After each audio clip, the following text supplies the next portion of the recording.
Now that we've covered radio broadcasting equipment, the rules and regulations, imaging, live breaks, and some programming formats and practices, let's get into the technical part of radio broadcasting.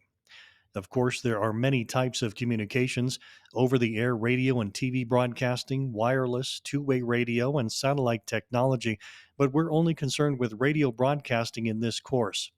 In general, radio waves are generated by a transmitter connected to an antenna which radiates radio frequencies that are received by another antenna connected to your radio receiver.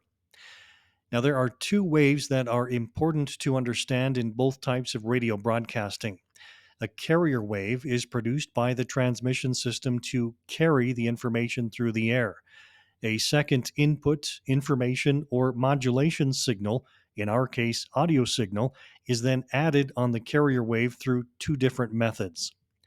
The first method is AM radio, which stands for amplitude modulation. In AM technology, the amplitude or strength of the radio carrier wave is varied by the modulation signal and the frequency remains constant. The AM band is 535 to 1700 kilohertz on your radio receiver. This technology was developed in the early 1900s and was widely used because the signal can be detected or turned into sound with relatively simple equipment. AM radio broadcasting is subject to atmospheric and electrical interference, but the signals travel farther than FM signals.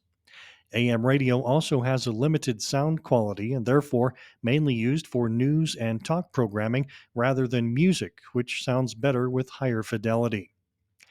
In FM radio or frequency modulation, the frequency of the radio carrier wave is varied by the modulated signal and the amplitude remains constant.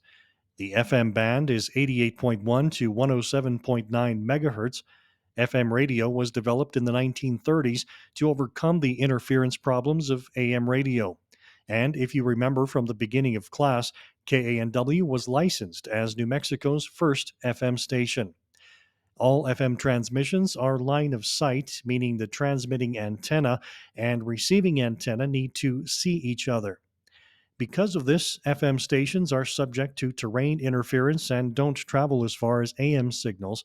However, FM broadcasting offers higher sound fidelity and is therefore widely used for music programming. Because of its higher audio quality, it is the most popular form of terrestrial radio and the focus of the remainder of this session.